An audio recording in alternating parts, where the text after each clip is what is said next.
It's been how many years since the world freed Nelson Mandela from out of prison? It's been what, 6 years, 7 years? But I remember the occasion very, very, very clearly. And at this time, I just want to say to all the people here, the show tonight, respect must be given when respect is due. I think you should all give yourselves a nice round of applause for being there and being part of the fight against apartheid. Come on. Yeah. And we just want to continue to welcome all freedom fighters wherever they are tonight. And at this time, we also need to think about Haiti, our fellow Caribbeanites, if you want to put it that way. 2, 3, and welcome home, Mr. Mandela. Welcome home, oh, oh. Welcome home, Mr. Mandela. Welcome home, oh, oh. Welcome home, Mr. Mandela. Welcome home, oh, oh. Welcome home, Mr. Mandela. Welcome home. Oh, yes, me friend, make good friend.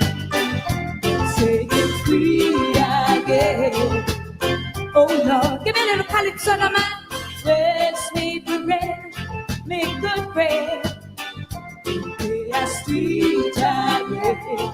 Yeah, everybody, one more time. Welcome home, Mr. Mandela. Welcome home. Welcome home, Mr. Mandela. Welcome home. Welcome home, Mr. Mandela. Welcome home. Welcome home, Mr. Mandela. Welcome home. 27 years or more, locked in captivity. Wisdom and hope for the poor, joy for you and me. Apartheid has no place in society. Black and white for equal opportunity. Democracy, peace, and freedom in one but love. They won't stop the war. We can start the arms. Welcome home, Mr. Mandela. Welcome home. Welcome home, Mr. Mandela. Welcome home. 'Cause what we want a Mandela Day. We want a Mandela Day. We want. Did you hear that? We want a Mandela Day. Well, we think it's all Mandela Day. We want a Mandela Day. We want one. And guess what? If Mr. Mandela was here tonight, I know he would have felt very proud of you. And if he had had a chance to speak to you, I know he would have given you something like this. Now I'm back on my feet again. I walk proud down the street again. And they all look at me again. And they know that I'm strong. Oh, 'cause from a distance you look like my friend, even though we are at home. God is watching us. God is watching us. God is watching us from a distance. Bang, bang, bang, bang, bang, bang, bang, bang, bang, bang, bang, bang. Hear me now, hear me now. Listen, brother, people said to hear me now, pom pom. And if Brother Bob Marley was here tonight, he too would have felt proud of you. And if he had a chance to sing something for you, I know he would have given you something like this.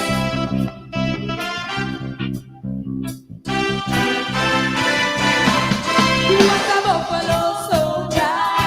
Come on, everybody. Dreadlock Rasta. Buffalo soldier. In the war for America. Why, yeah, yeah. Why, yeah, yeah, yeah. Why, yeah, yeah, yeah, yeah, yeah, yeah, yeah. Why, yeah, yeah. Why, yeah, yeah, yeah. Why, yeah, yeah, yeah, yeah, yeah, yeah, yeah. Welcome home, Mr. Mandela. Welcome home.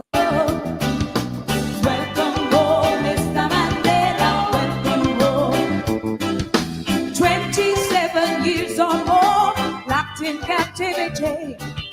Wisdom and hope for the poor, joy for you and me. Apartheid has no place in society. Black and white for equal opportunity. Democracy, peace, and freedom in one bundle. They won't stop the war. We can start the arms. Welcome home, Mr. Mandela. Welcome home. Welcome home, Mr. Mandela. Welcome home. 'Cause what we want a Mandela Day. We want a Mandela Day. We want. Did you hear that? We want a Mandela Day. Well, we think it's all Mandela Day. We want a Mandela Day. We want one. And guess what? If Mr. Mandela was here tonight, I know he would have felt very proud of you. And if he had had a chance to speak to you, I know he would have given you something like this. Now I'm back on my feet again.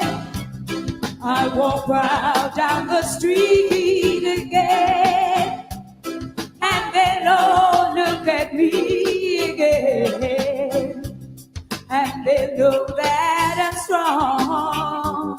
Oh, 'cause from a distance you look like a friend, even though we are at home. God is watching us. God is watching us. God is watching us from a distance. Bang, bang, bang, bang, bang, bang, bang, bang, bang, bang, bang. Hear me now, hear me now. Listen, brother, people say so. Hear me now, pom pom. And if Brother Bob Marley was here tonight, he too would have felt proud of you. And if he had a chance to sing something for you, I know he would have given you something like this.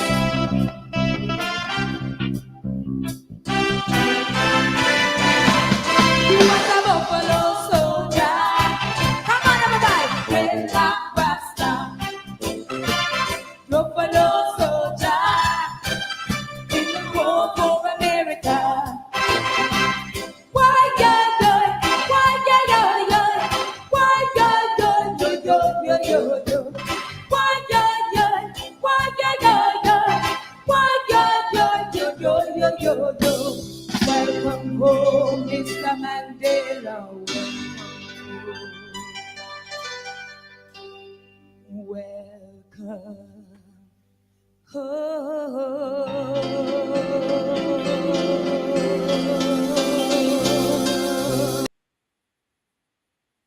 The indomitable, one of the sweet voices of reggae music, Carlene Davis, best known to us for Stealing Love, but there she was paying homage to Nelson Mandela. Welcome home, Mr. Mandela.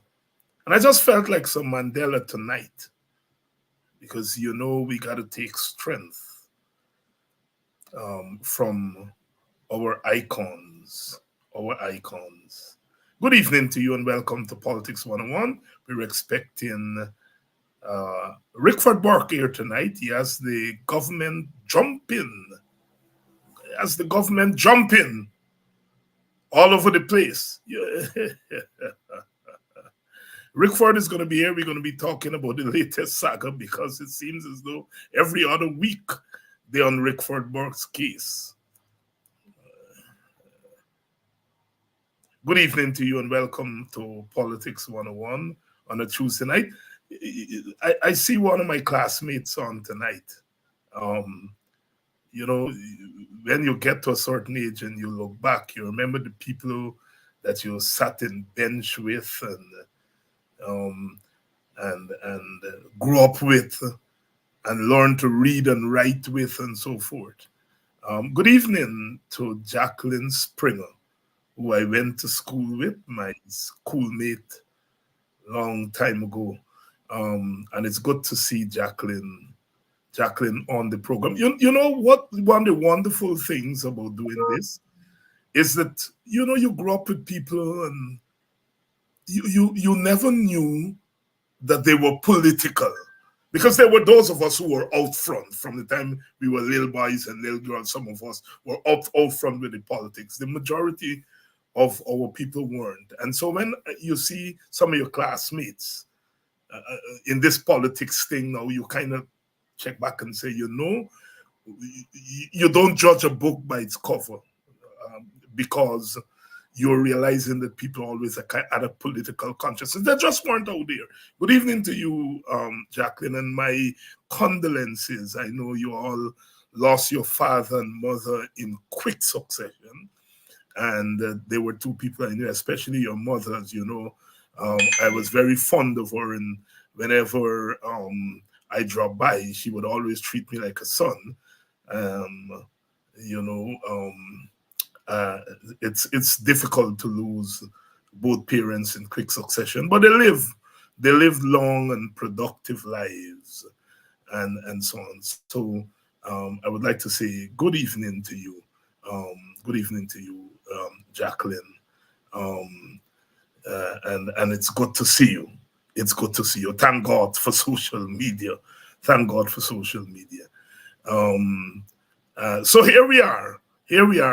This evening, we're going to be talking to Rickford about what's happening there with the government. As we said, he has the government jumping all over the place.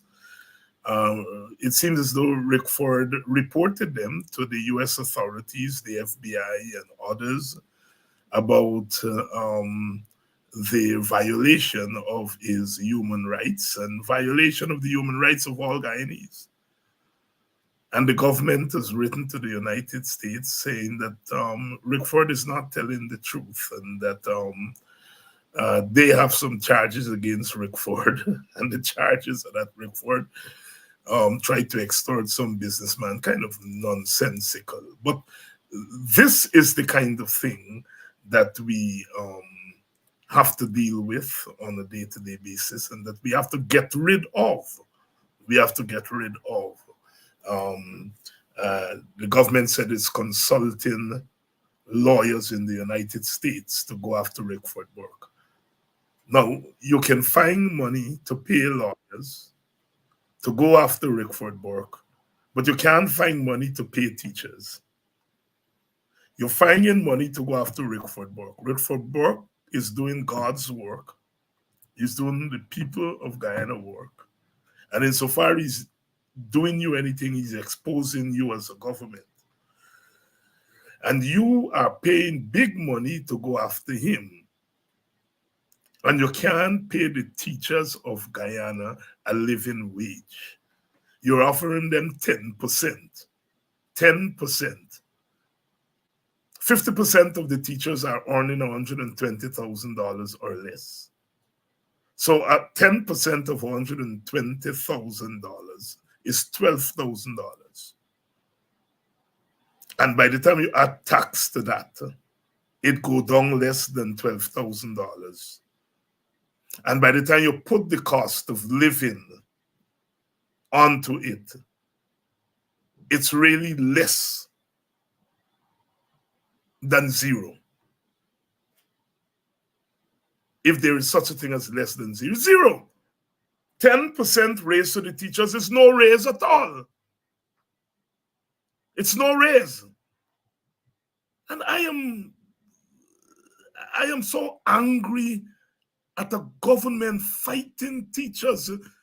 You fight them. You use the power of the state to beat them. They wanted to erase from 2019. You fight them back.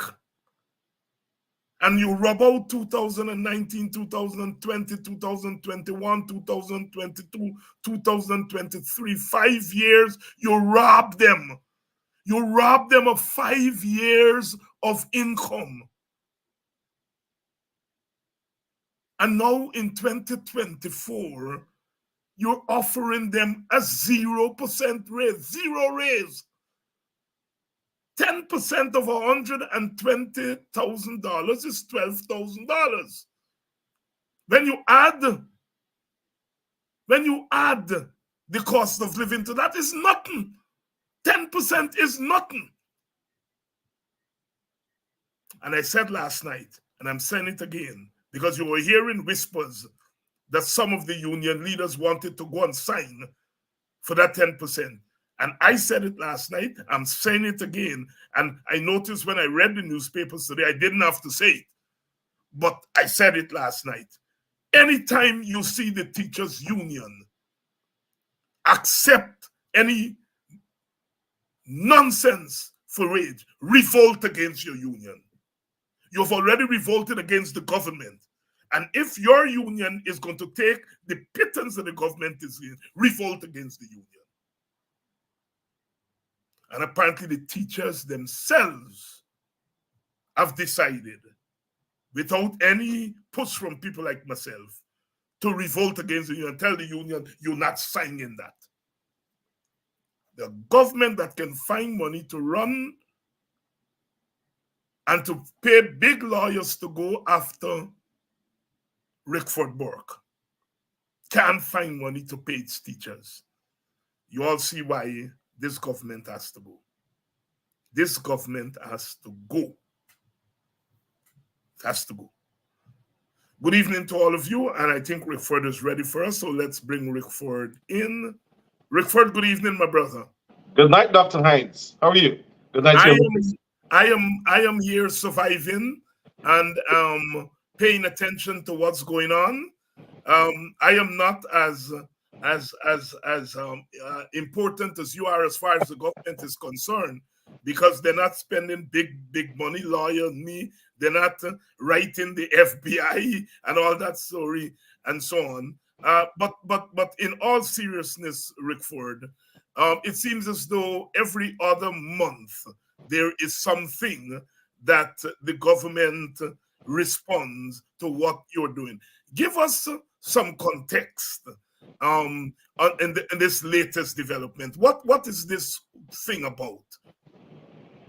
Well, Dr. Hines, thanks for having me. As you know, we filed a number of complaints against the government with the Justice Department, the State Department, and then most recently the FBI because of the criminal conduct of the government. And a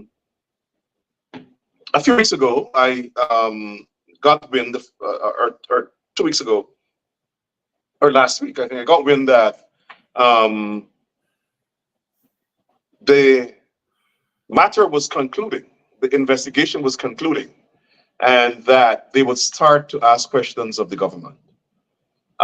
This is an investigation that has been going on since we got information about a plot to have me killed. That's in 2022. And we met with the FBI, not only me, several Guyanese leaders who have been threatened. And like I've said, including Paul Slow, we met with the FBI. In Mr. Slow's case, they reviewed the spectacle of the government trying to rip his arms off of the post on the step and all of that. There was a principle that a PPP gentleman who hangs out with Barry Jack David, the Attorney General, who's made several terroristic threats against Afro-Guyanese in the United States. At one point in time, he traveled from Canada to a woman's house here in Brooklyn and threatened her with a gun. His name is Victor Singh. And the principal is a principal of a middle school, and he threatened to blow up her school. And of course, that's going to trigger an FBI investigation. And of course, these are still allegations because they've not been.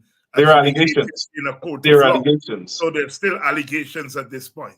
Go right ahead, Rickford. But coming back to me, there has been a substantial investigation going for the longest while. And what the government did not know is that the FBI had the entire file of this alleged case, this purported case of extortion that they kept harping back to because they felt that that's their only probably effort to get Rickford. So somehow they concocted a story between, I understand, allegedly between Barry Jack, the Attorney General of the police, concocted some story to have somebody go and say, I conspired with them to extort people. The problem with that is that when you make those kinds of allegations, you have to have evidence. And they have been lying all the way.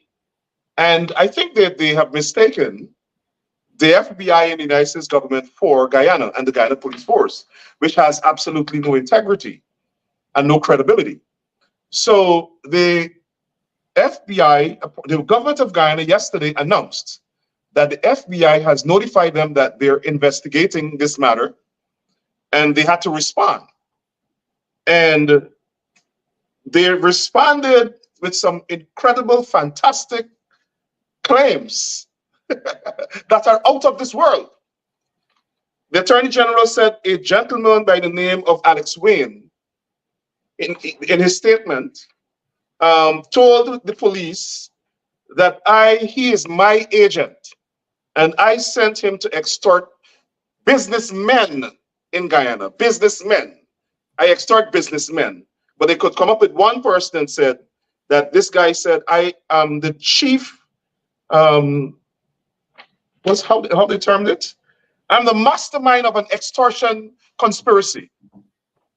The problem with that, and they said also that this is a response to the FBI, that I have been inciting widespread violence in Guyana, that I am inciting racial hostility, that I am targeting hundreds of business people, and I've been attacking people of various ethnicities by the hundreds.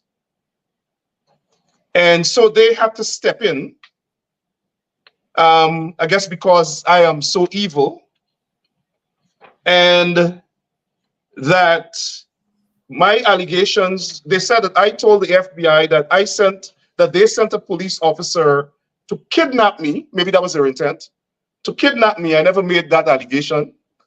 I said we gave the FBI information about a plot to have me lured to Guyana and kidnapped and killed on the highway. And that was an absolute plan because there were recordings of it. There was a recorded telephone conversation. And stuff like that. And so they said they welcome the FBI would investigate this matter. And they called on the FBI to charge me with filing a false report. But now what they don't know, Dr. Hines, is like I said, the FBI has all of the information about this case. The FBI has all of the videos of what happened around my house. The FBI has recorded conversations of people discussing hiring a hitman to kill me, all of that. And I don't know how the government of Guyana, particularly the Attorney General, is going to get out of this. He lied several times in this in this statement and in his letter to the FBI. For instance, he said that Sarabo never came close to my house, the policeman that they sent, that he was across the street, 100 feet away. Well, the video that the police released showed him coming out of his car and walking straight into my yard. He also said that the policeman hired some process servicer to serve me some document, and I accepted the document. And the same video that the police released showed that the gentleman tried to give me something, and I walked away and asked him to get off my step. And the man said, well, since you don't want to accept it, I'll leave it right on your step. The police came and retrieved that document, and then the FBI came and seized it. I never even touched it. So, and then he said that it is every allegation that I made to the FBI, he said, is wholly unfounded, absolutely false, and he considers them to constitute a malicious attack on the government. And it's integrity, reputation, and good name. The PPP guy, integrity, reputation, and good name and international standing that I am attacking. And he said everything is false. Now, the FBI notified them that one of the allegations they're investigating is that they sent a policeman to my house to threaten me with a gun. In the very statement, Dr. Hines, the very statement that the FBI issued, the first thing that you can see in one of the paragraphs is that in order to serve a summons on Mr. Burke, a duly authorized police officer traveled to New York and retained the services of a process servicer. And they went to my house and served it. But yet still, he's saying that every allegation is false. And he's a lawyer. He's the Attorney General. Mr. Rickford Burke here tonight, walking us through the latest saga in relation to the government and the pursuit of Rickford Burke. They seem to be obsessed with him, and to the point where they continue to spend a lot of money sending a policeman to America to go and serve things. Now, in their own words, they say they are talking to U.S. lawyers. And U.S. lawyers is not penny lawyer. You got paid them big money. And so there are two stories here. The continued persecution, harassment of Rickford Burke, which is a violation of his human right. And of all the things they said he's fomenting violence. I'm in Guyana right now. I don't see any violence. I wonder where this violence that he's fomenting. And so it's a violation of this brother's human rights. And it's a way to get him to shut up. And the government is using money, using the power of the state. So that's the one story.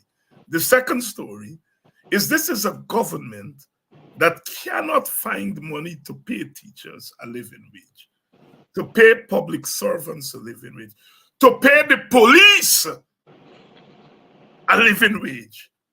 But they can find money to hire big lawyers to go after Rickford Burke for extorting money from some businessman.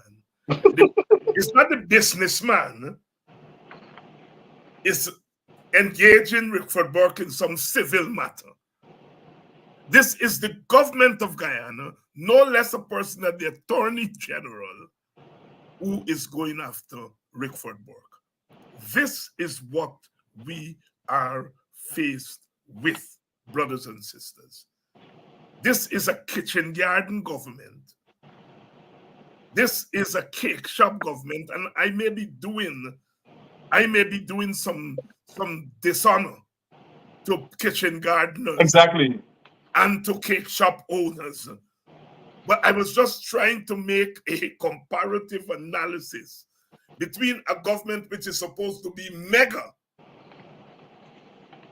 macro, and engaging like what we would say in Guyanese parlance, operating like a little boy. That is actually, Dr. Hines, I don't think service to little boys. I don't think they're operating like a little boy. I think they're operating like a criminal gang and an authoritarian government. That's what they are. Now, for instance, and you know what? It is. I have never seen. I don't know how they could come out of this with integrity.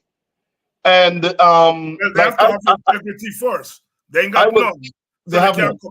They can't come out of it with what they don't get. Exactly. Anyhow, I met with law enforcement officers today, and they told me that people in the government will be charged. Now, for instance, charged by whom? By the U.S. law enforcement. I was told that there will be charges in this case. Now, nothing the government has said is true. Nothing. Now, for instance, this is the Attorney General of Guyana.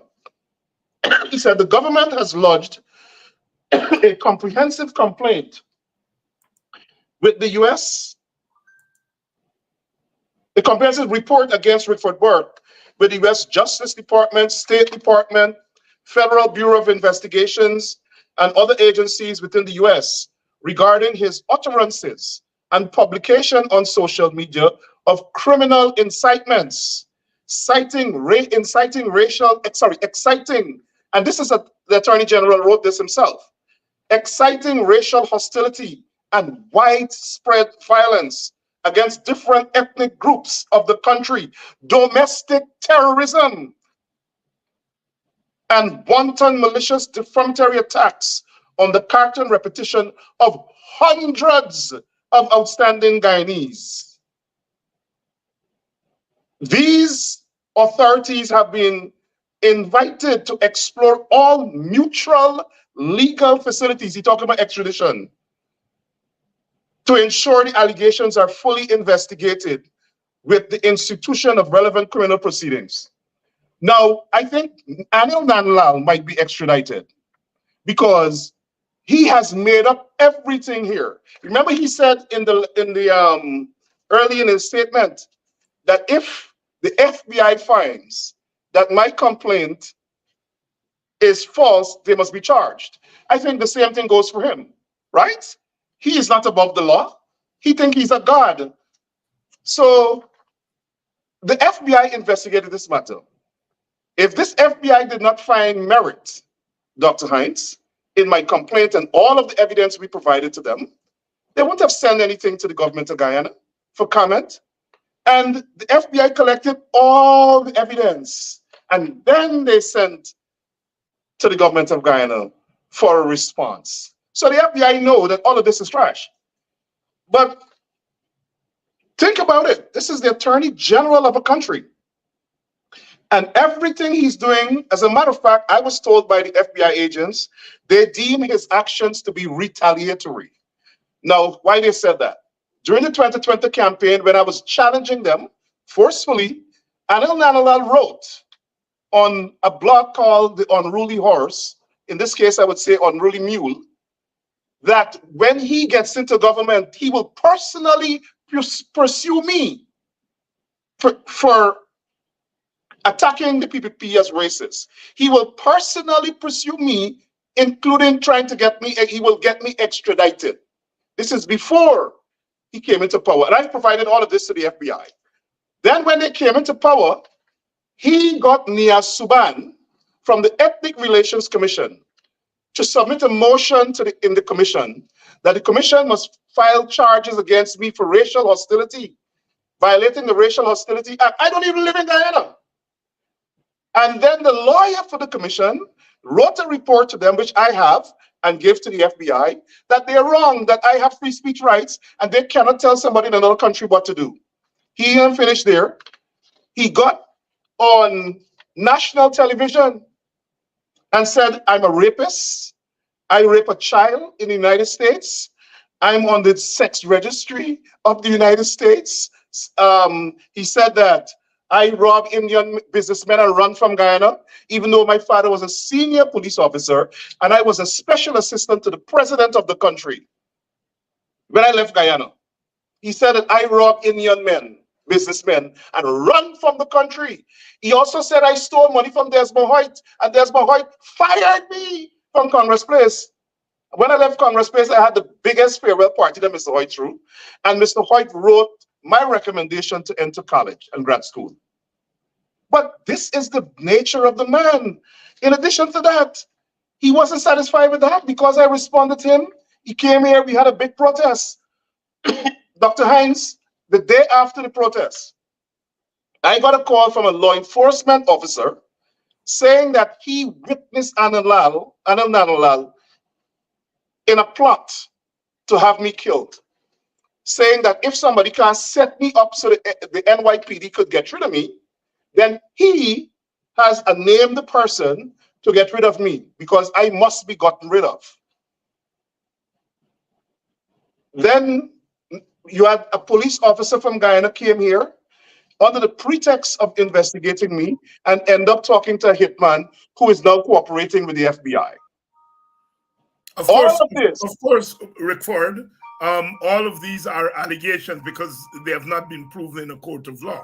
But we just want to make it very clear, Yes. so that our audience Yes.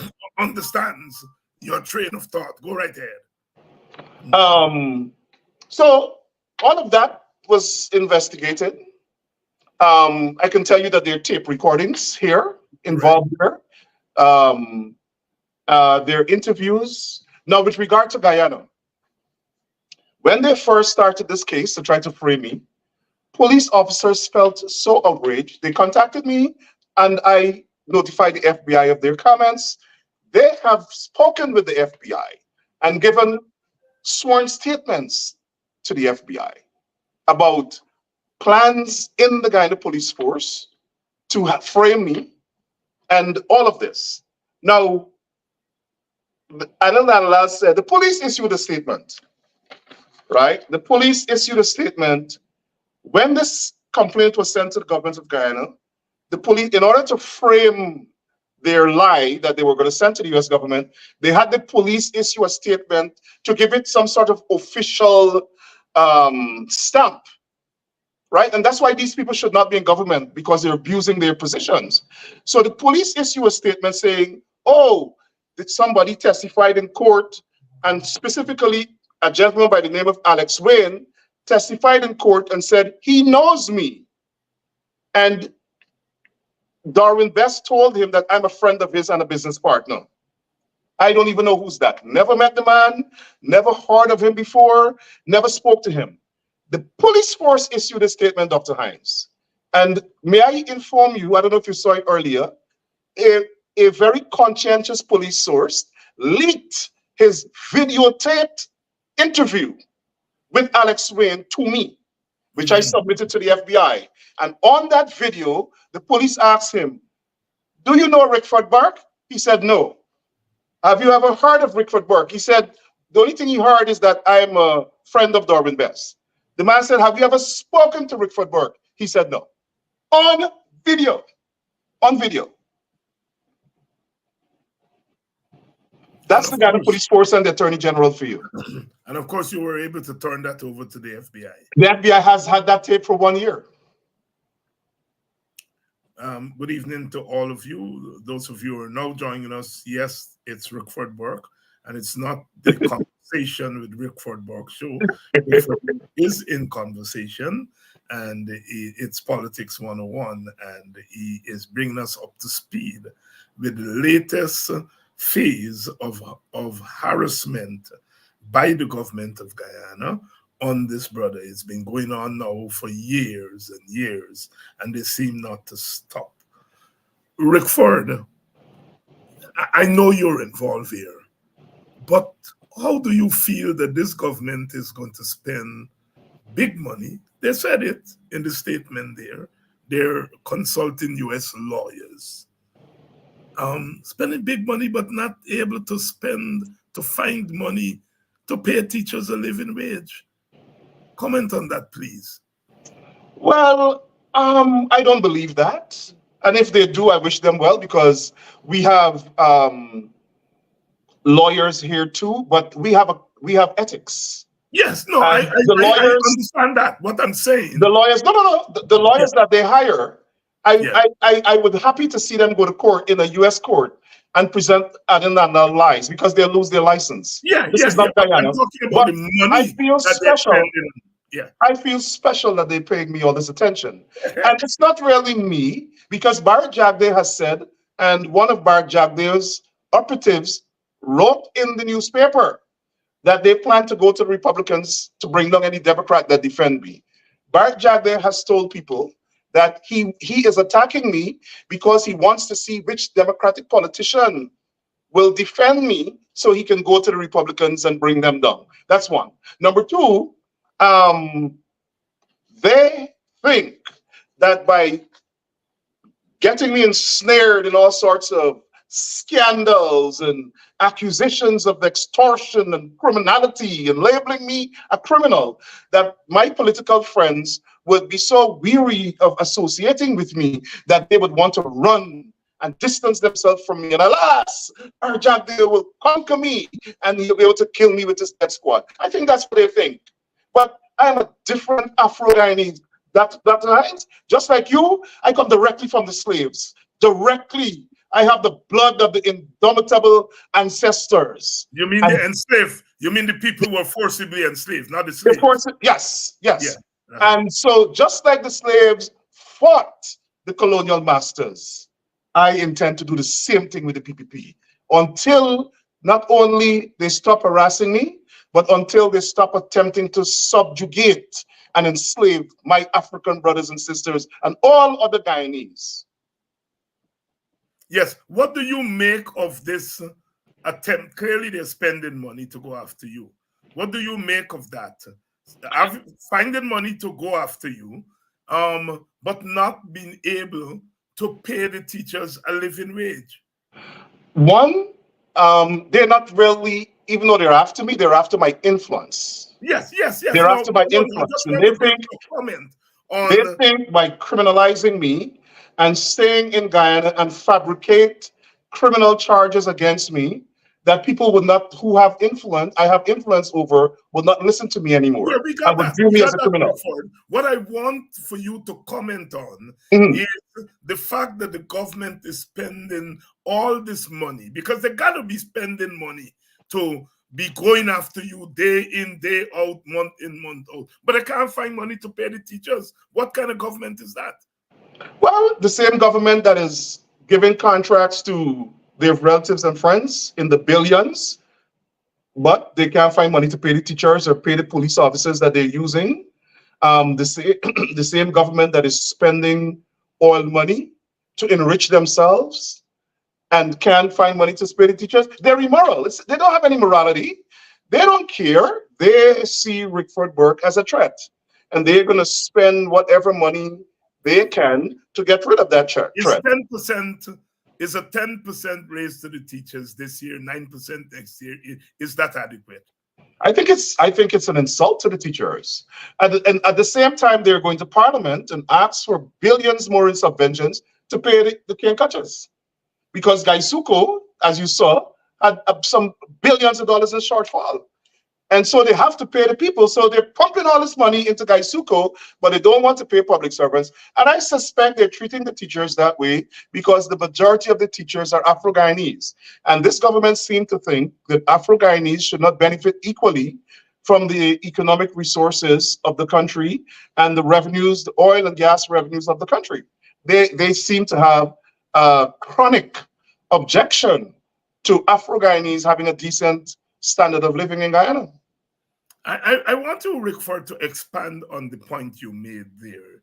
The linkage between the supplementary monies that they went to Parliament and got the other day to go to Gaisuko.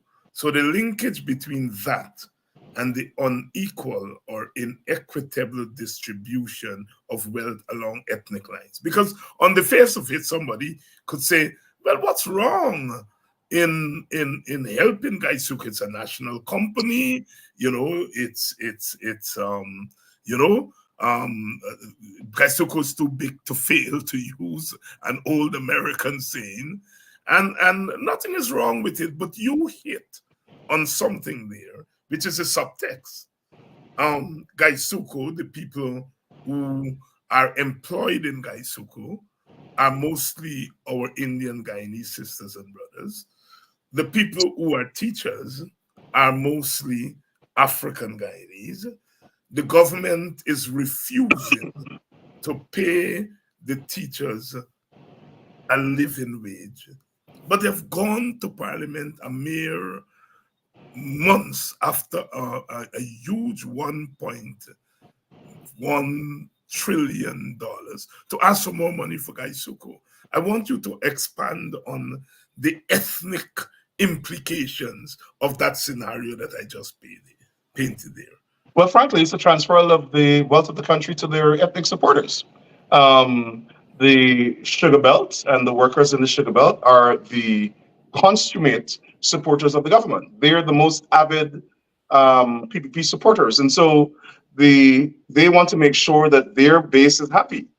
And so they will spare nothing to ensure that the Gaisuko workers, their East Indian brothers and sisters who mostly support the PPP, get whatever they want in terms of their share of the pie of the national revenue. But for teachers, nothing is wrong with Rickford. I don't think you would say don't pay cane cutters, don't pay sugar workers well. But don't neglect others. Don't neglect the teachers. Yes, and that's where I want you to go now. Right.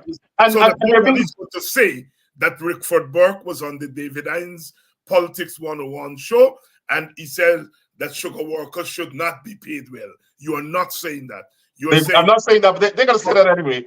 I'm not saying that. I'm like you. I'm expressing a concern about the inequity. They're paying sugar workers all of this money. And the funny thing about it, they're paying an industry that is failing. They're paying, wasting billions of dollars, pumping all this money into an industry that is failing, that is not meeting targets, but they're refusing to pay teachers who have to educate the nation's children. And it is, to me, contemptuous for, I don't agree with the teachers union to drop their demands from all these years that they have not had any collective bargaining, and now come to the government to just, for this year, give them 10%. I mean, I've never seen any government so callous and disrespectful to citizens, especially teachers. All of the countries I know really honor their teachers as noble servants of the people. Not this government. This government is contemptuous of the teachers, and it is all rooted in race politics. All rooted in race politics with Burke tonight. As you've seen on the screen, Coffee 250 invites you to its 11th annual forum on the state of African Guyanese. The theme is equity or back to slavery. Let me repeat that. Equity or back to slavery. The role of the state and government in achieving the goals of the UN decade. The moderator of the event will be Adriana Thomas, and the speakers are Aubrey Norton, leader of the PNC and the opposition, Nigel Hughes, leader of the ASC, David Hinds, co-leader of the WPA, Henry Jeffrey, political commentator, and Olive Sampson, IDPADA CEO. The event is this coming Sunday, 18th of August. It begins at 2 p.m. at Critchlow Labour College. It's a hybrid event. You can join in person, those of you who are in Guyana, and you can join online. Again, Coffee 250, 11th Annual Forum on the State of African Guyanese. The theme is equity or back to slavery. The role of the state and government in achieving the goals of the UN decade. The speakers are Aubrey Norton, Nigel Hughes, David Hinds, Henry Jeffrey, Olive Sampson. And it's this Sunday, 2 p.m. at the Critchlow Labour College. And those of you who are out of Guyana or out of the vicinity of Georgetown, you can join via Zoom. The Zoom information is there on the flyer. So please, on Sunday, carve out 2-3 hours to attend that forum, because it is dealing with the issue that Rickford is raising here, and that is the issue of equity.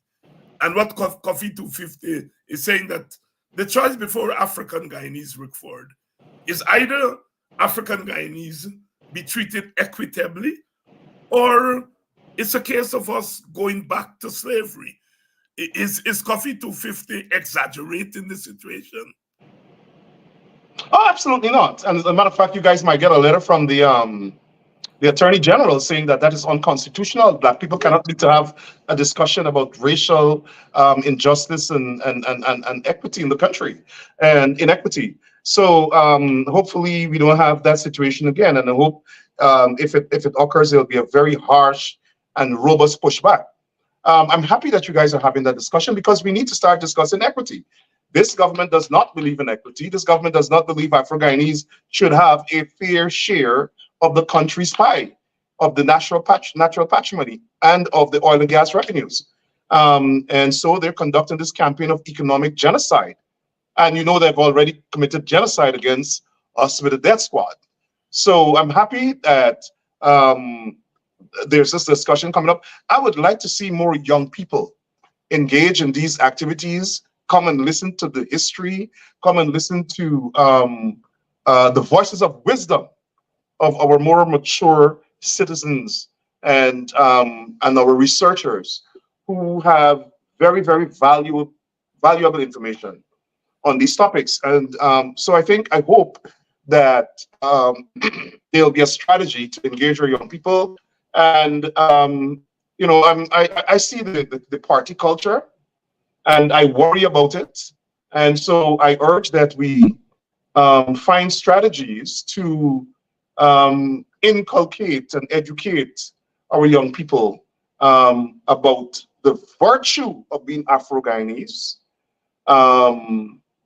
the valuable lessons to be learned from the history of the PPP and how they have attempted to destroy our race in Guyana from 1964 all the way down to 1990, when Bart came in, 1999 or whatever, when they started with the death squad killings. A lot of young people don't know about that. They grew up in this almost autocratic culture of the PPP where they're scared to say anything, and so they turn to party and socializing and entertainment to distract them from the fact that they live in an autocratic society and they can't speak. You know, this entire week here and last week, I've been meeting Guyanese who are on vacation, and they express fear. Listen, I can't say nothing, but you know, thanks for the good work you're doing, but don't say nothing, don't call me. I mean, I have never seen this fear over a people. And I want to know, why is it acceptable? Why did that? Why? It's not acceptable. I don't think it's acceptable. But I understand what you mean. Why are people not revolting against it? Yeah. Not revolting do not necessarily mean that they accept it, you know. But your point is, why is there not a revolt? There are revolts all over the world. There are revolts in Bangladesh, Kenya. All over the place. Yeah. And so I take your point. Some of you are saying the information is not as visible as it should be. They use very small fonts. So I will read information again. Coffee 250 invites you to the 11th annual forum on the state of African Guyanese. The theme is equity or back to slavery, the role of the state and government in achieving the goals of the UN. The forum is going to be held this Sunday, August 18, at 2 p.m. Guyana time, at the Critchlow Labour College. The speakers they are inviting the speakers of the three major opposition parties, Aubrey Norton, leader of the PNC, Nigel Hughes, leader of the AFC, David Hines, co-leader of the WPA. In addition, Henry Jeffrey, political commentator, will be presenting, and Olive Sampson, CEO of IPAD-G. The moderator is Sister Adriana Thomas, and it's a hybrid event. And so those of you who can be there in person, and the rest of you who are not in the vicinity or the locality, you can join via Zoom.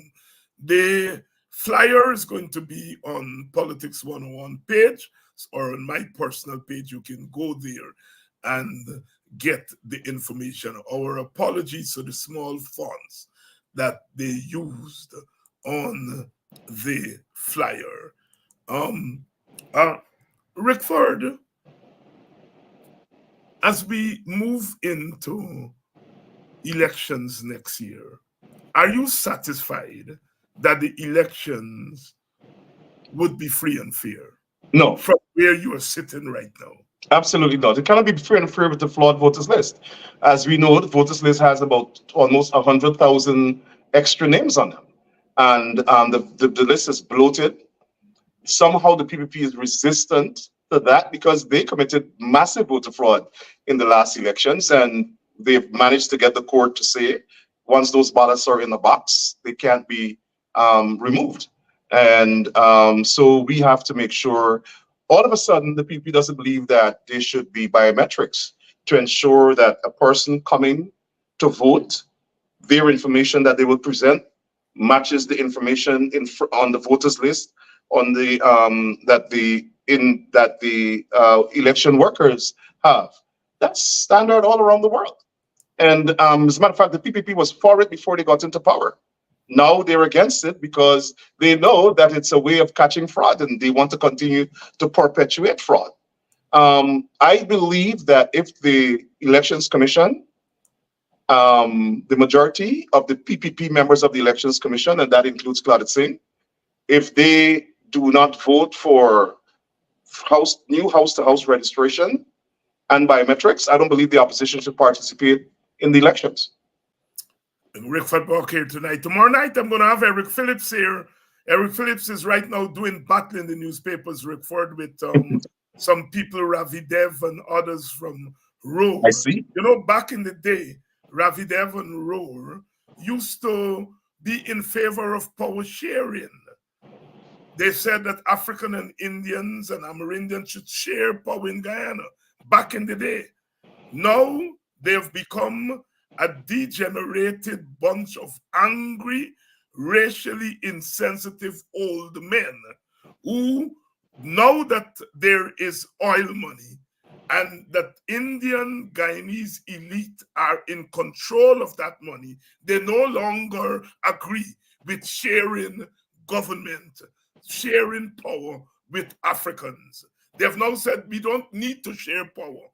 We don't need to share power. We are a nation of minorities. They really don't want to share power because the money is now in the hands of the Indian elite. So they went from being power sharers now to power dominators. Ravi Dev and the Roar people are sitting down there clapping when the PPP, sharing the PPP on to go into African Guyanese communities and to catch us like they did in the old days. That's why I call them slave catchers, to catch us and deliver us to the PPP. That is what they think of Black people. These all degenerate bunch of angry, racially insensitive old men who want to beat up and are supporting the government beating up on Black people because of what they say, burn them, do them. And so Eric is doing battle with them, and Eric is going to be here tomorrow night. They no longer want to share power with Black people because they got the money in their hand. They say Indian people like money, Black people don't like money, Black people like sport. So they want to go catch us, to go and sing and dance to them. Rickford Burke, what do you make of those wankers over there in Roar? I think they're ethnic supremacists. They believe that they always believe that. I didn't buy for 1 second their conversation about shared governance. Shared governance is only important to them when they're not in power. Mm-hmm. And equity is important to them when they're not in power. They want to make sure that their ethnic collective has equal access to the resources of the country. Now they're in power. They don't believe that anymore. It's like the PPP was calling for constitution reform. Now that they're in power, they don't believe the constitution should be reformed. And I've been saying it all the time. These people do not believe in equality. They don't believe Afro-Guyanese are entitled to equality and equal rights and justice. They see us as second-class citizens, some sort of people beneath them. And I think it is congenital. And in some cases, it's congenital. And I'm not sure what we do as a nation. Maybe when that generation pass on, the younger generation that interacts more, went to school, go to school with each other and so on, will begin to change that. But I think I'm seeing that they're also now trying to ingratiate it into younger generations. And so I'm not sure where our country is going, but I know for sure the country cannot be developed by one race. The country cannot, the East Indian race is not a majority race in the country. It's not. And so we all have to contend with some formula for power sharing, or else the country is not going to develop and the country will go nowhere. And Guyana will become a failed state. Probably they think, probably like Trump, that they can govern through authoritarianism and an ethnocracy. That's not going to work either. And so with all the oil money we'll get, what will happen is that oligarchs will emerge, Dr. Hines, and the middle class will become poor people, and the poor people would become indigent, and we'll be a country of very poor people and very rich people. No limit. I can tell you what they think. They think they can govern forever because they think that Black people are so mentally inferior that they will accept their condition. That, you know, they will give them a $40,000 and buy their silence and push them back. They really believe that. And a hamper. Yes, they really do believe that. I, for one moment, and I'm sure you do not believe that, you know, we can go into Indian communities and fool Indian people. I don't think Norton believes that he can fool Indian people. But they really do believe they can fool Black people. And it is not so much that they are smart. It is they believe that we are not smart. And so part of the anger at you and others like myself and so on is that we are saying, but Black people are people too. And we're educating our people. And we are educating our people. Those old men who have now discovered what they always want to discover, and that is El Dorado, and to use El Dorado to empower and to build their wealth and to push Black people back into slavery. It ain't gonna happen, Ravi. It ain't gonna happen, Betoram, because we're gonna fight you all tooth and nail. It is not going to happen. I want you to put that in your old degenerated pipes and smoke it, because we got some strong Black men and women who are going to fight you all. Even though we don't have state power, what we have is the power of the people, and we're going to fight you all. So get that in your heads. Tomorrow night, fighter Eric Phillips is going to be here, and we're going to take up this conversation. Good. My brother Rickford, closing thoughts. Well, my closing thoughts is that I want to see the new generation also picking up the torch.